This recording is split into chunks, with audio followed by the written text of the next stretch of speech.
Hello guys. आज अपन बहुत important बात करने वाले हैं नीट 2023 को लेके, उसके रिजल्ट को लेके बहुत सारी बातें करेंगे।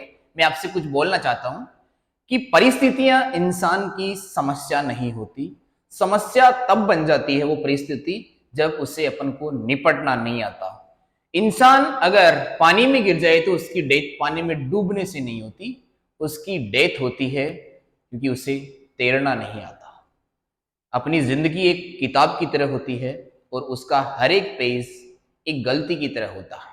अगर एक पेज में गलती हो गई है तो उस गलती की वजह से उस किताब को मत फेंकिएगा, उस पेज को फाड़ के फेंक दीजिएगा और जो नया पेज है उससे नई जिंदगी स्टार्ट कर दीजिएगा।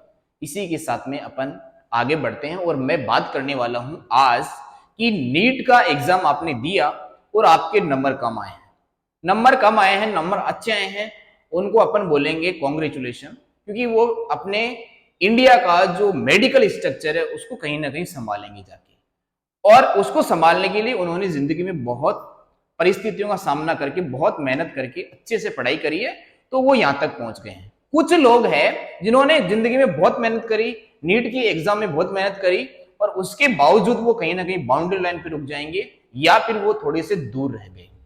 तो क्या सब कुछ खत्म हो गया कि नीट में सिलेक्शन नहीं हुआ तो सब कुछ खत्म? ऐसा नहीं होता।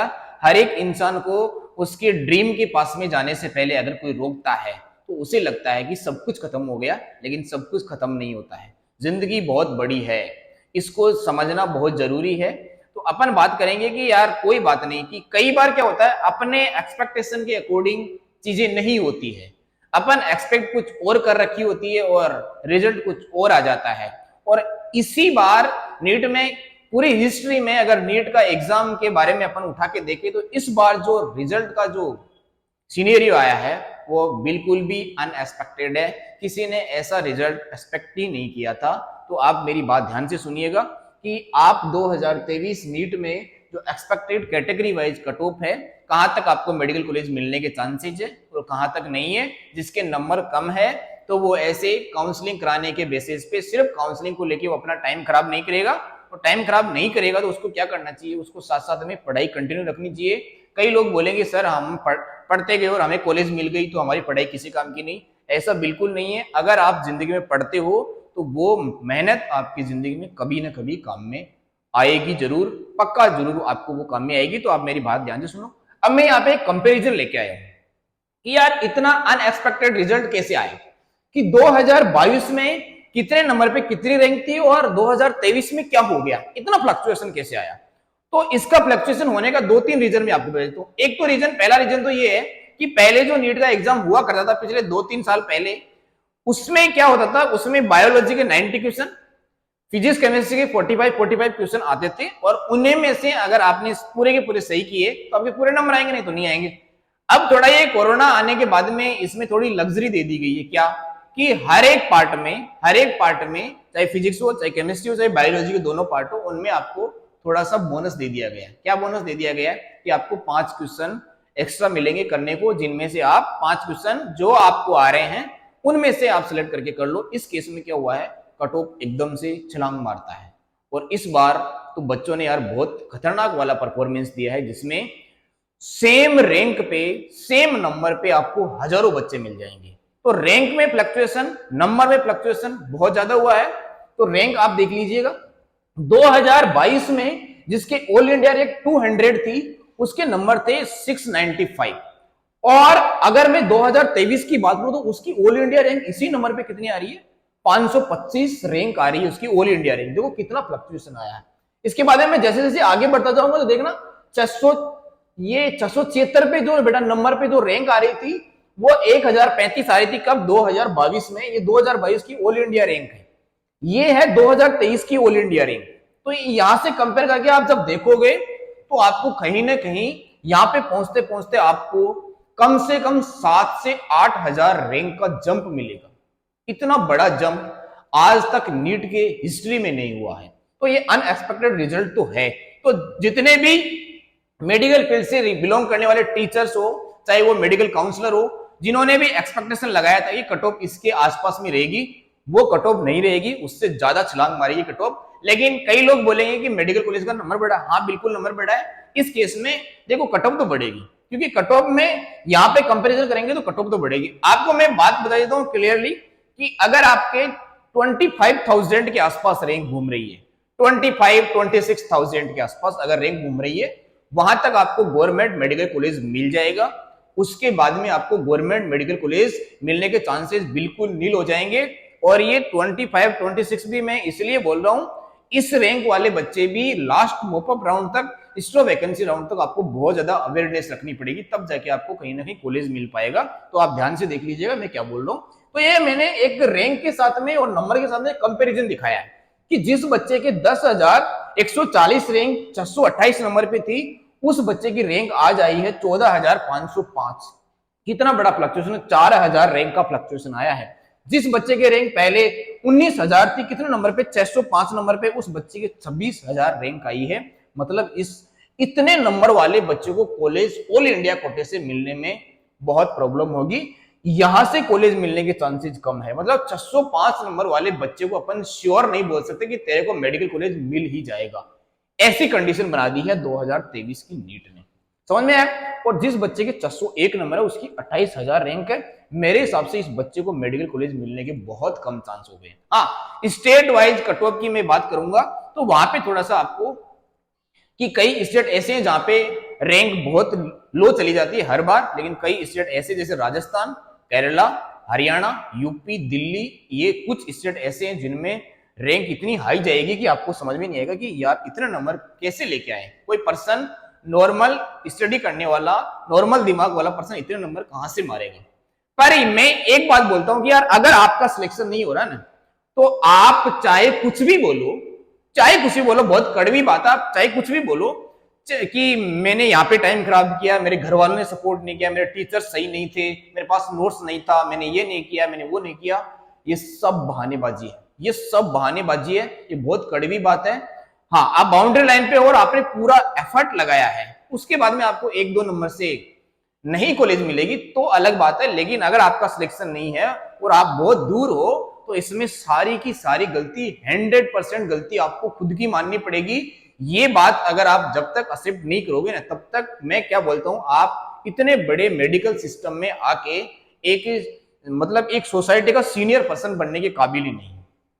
तो अगर आपको ये फ्लक्चुएशन मिलता है, ऐसा फ्लक्चुएशन मिलता है, अगर एडवर्स कंडीशन मिलती है, उसमें आप कहीं ना कहीं लूज कर जाते हो, कहीं ना कहीं आप पे लो रह जाते हो, तो कहीं ना कहीं गलती बेटा आपकी हो जाती है। तो इसमें टीचर्स का देखो, किसी भी स्टूडेंट की जिंदगी में टीचर का बहुत बड़ा रोल नहीं होता, रोल होता है लेकिन बहुत बड़ा रोल नहीं होता। आपको एनसीईआरटी खुद पढ़नी पड़ेगी, खुद याद करनी पड़ेगी, खुद समझनी पड़ेगी। टीचर का रोल क्या होता है कि अगर आपको कोई कॉन्सेप्ट समझ में नहीं आ रहा, कोई पहली लाइन आपने पढ़ी, पहली बार पढ़ी और वो आपको समझ में नहीं आ रहा, तो टीचर आपको वहां पे हेल्प कर देता है। बाकी बेटा उस लाइन को याद आपको करना पड़ेगा, उस लाइन को एग्जाम तक याद रखना भी पड़ेगा, और साथ में कॉन्सेप्ट को बार बार रिवाइज करके समझना भी आपको पड़ेगा और प्रैक्टिस करनी पड़ेगी। मैं बोलता हूं नीट में सिलेक्शन के लिए, यूपीएससी में सिलेक्शन के, चाहे दुनिया का कोई सा भी कॉम्पिटिटिव एग्जाम हो, उन सब में सिलेक्शन के लिए आपको चाहिए क्या? मैं बोलता हूं कितना टाइम चाहिए। लोग बोलेंगे 3 साल चाहिए, 4 साल चाहिए, 5 साल चाहिए, 2 साल चाहिए, कितने साल चाहिए। मैं बोलता हूं हर एक दुनिया का एग्जाम जिसको अपन क्रैक कर सकते हैं, तो उसके लिए सफिशिएंट टाइम पीरियड होता है 1 साल। अब चाहे जिंदगी में आप वो 1 साल कभी भी सेलेक्ट कर लेना, चाहे वो 2023 आपने सिलेक्ट किया है या फिर आप 2024 सिलेक्ट कर रहे हो, चाहे आप 2025 सिलेक्ट कर लेना, और चाहे आप धक्के खा के 5 साल बाद में वो साल सेलेक्ट कर लेना। आपको नीट में अगर मेडिकल कॉलेज लेना है, तो आपको 1 साल पूरी ईमानदारी के साथ में स्टडी को देना पड़ेगा। इसके अलावा कोई ऑप्शन नहीं है, अदर ऑप्शन प्रेजेंट ही नहीं है। तो आप देख लीजिएगा कि आपका सिलेक्शन नहीं हुआ है तो आप कहां स्टैंड कर रहे हो, ठीक है ना। ये थोड़ी सी बात तो बहुत ही ज्यादा सीरियस है, लेकिन मैं क्या बोल रहा हूं, अगर आपकी गलती हुई है तो मैं क्या बोलता हूं कि जिंदगी कैसी है, किताब की तरह है, और किताब का एक पेज गलत हुआ है, एक गलती हुई है जिंदगी में, तो ये जिंदगी की जो किताब है इसको फेंकना नहीं है, इसके एक पेज को फाड़ के फेंक देना है कि ऐसी गलती दोबारा से नहीं होगी, दोबारा से पेज फाड़ने की जरूरत नहीं पड़ेगी, और जिंदगी को मैं एक नए सिरे से रीस्टार्ट करता हूं, ठीक है ना। तो आपको मैंने क्या बताया कि एक्सपेक्टेड कट ऑफ जो कैटेगरी वाइज है आफ्टर नीट के रिजल्ट के बाद में जो मैंने एक्सपेक्टेशन लगाया है, इसके आसपास अगर आपके अब देखो ऑल इंडिया रैंक मैंने आपको बताई कि कौन से नंबर पे कितनी रैंक बन रही है। देखो टॉप रैंक की बात नहीं करेंगे क्योंकि यहाँ पे अपन बहुत सारे बच्चे नहीं है, इसके ऊपर आपके बहुत सारे बच्चे नहीं है, उनको टॉप की मेडिकल कॉलेजेस मिल जाएगी। लेकिन अपन लोवेस्ट कैटेगरी तक जाके बात करते हैं तो कहीं ना कहीं आपको ऑल इंडिया रैंक चेक करनी पड़ेगी। सीट की इंक्रीमेंट हुआ है। कई लोग बोलेंगे हाँ बिल्कुल सही बात है कि 6, 7, 8,000, 9,000 सीट तक इंक्रीमेंट हुआ है, मतलब नए मेडिकल कॉलेजेस भी खुले हैं और प्राइवेट मेडिकल कॉलेजेस में सीट मिला है, तो कुछ बच्चे प्राइवेट में चले जाएंगे।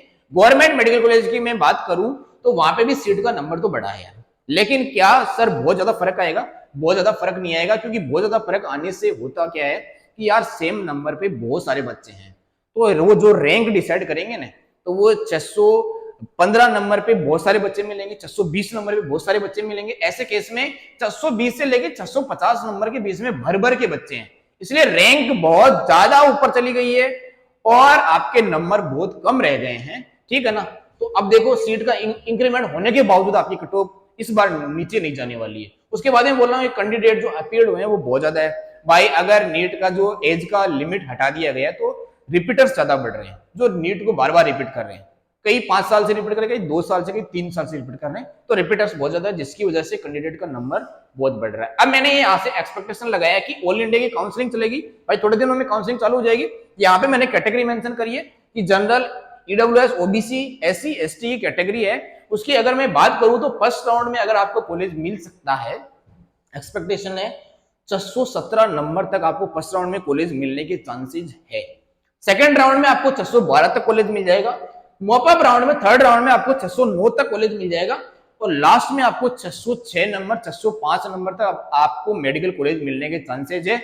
इससे नीचे अगर आपके नंबर है तो आप आंखें बंद करके, अगर ऐसे स्टेट से बिलोंग करें जहां पे कट ऑफ बहुत ज्यादा हाई रहती है, तो आप आंखें बंद करके एक बार स्टेबिलिटी लेके दिमाग में आप नीट का एग्जाम दोबारा से क्रैक करने के बारे में सोच लीजिएगा ढंग से बैठ के, और कोई भी गलत काम नहीं करना है, कोई भी गलत कदम नहीं उठाना है। ईडब्ल्यूएस की मैं बात करूं तो इससे थोड़ा सा फ्लक्चुएशन रहता है।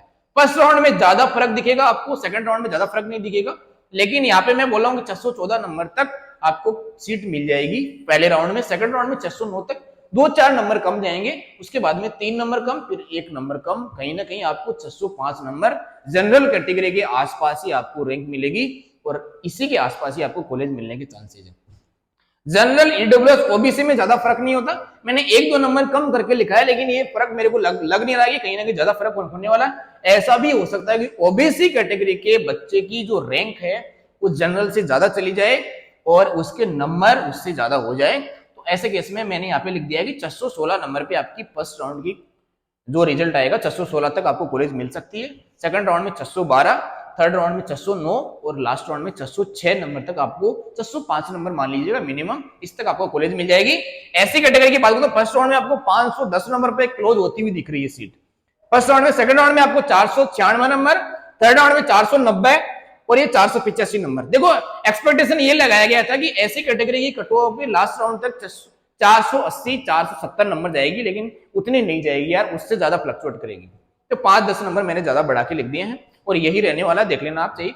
एसटी कैटेगरी की बात करूं तो फर्स्ट राउंड में आपको 495 तक कॉलेज मिलने के चांसेस है। ऑल इंडिया कोटा की बात कर रहा हूं, 486 नंबर सेकंड राउंड, 475 और 465 नंबर लास्ट राउंड तक आपको कट ऑफ में यहां तक देखने को मिलेगा और यहां तक आपको सीट मिलने के ज्यादा चांसेस है। और अगर आपको कोई डाउट है तो मैं आपको पूरा ऑल इंडिया का कैटेगरी वाइज कट ऑफ, सारे स्टेट का नाम, उसमें सारी कैटेगरी मेंशन करके मैं एक नया वीडियो लेके आ जाऊंगा, जिससे आपको पूरा सिनेरियो क्लियर हो जाएगा कि हर एक स्टेट में कौन से बच्चे को कितने नंबर तक कॉलेज मिलने के चांसेस है। और रैंक ज्यादा डिसाइड करेगी यहाँ पे। नंबर तो देखो नंबर सेम नंबर पे कितनी रैंक कर रही है, क्योंकि एक सेम नंबर पे बहुत सारे बच्चे हैं, इसलिए आपको यहाँ पे रैंक और नंबर में बहुत ज्यादा फर्क नजर आएगा। ठीक है, इतनी बातें समझ में आई आपको? ठीक है, all the best, thank you.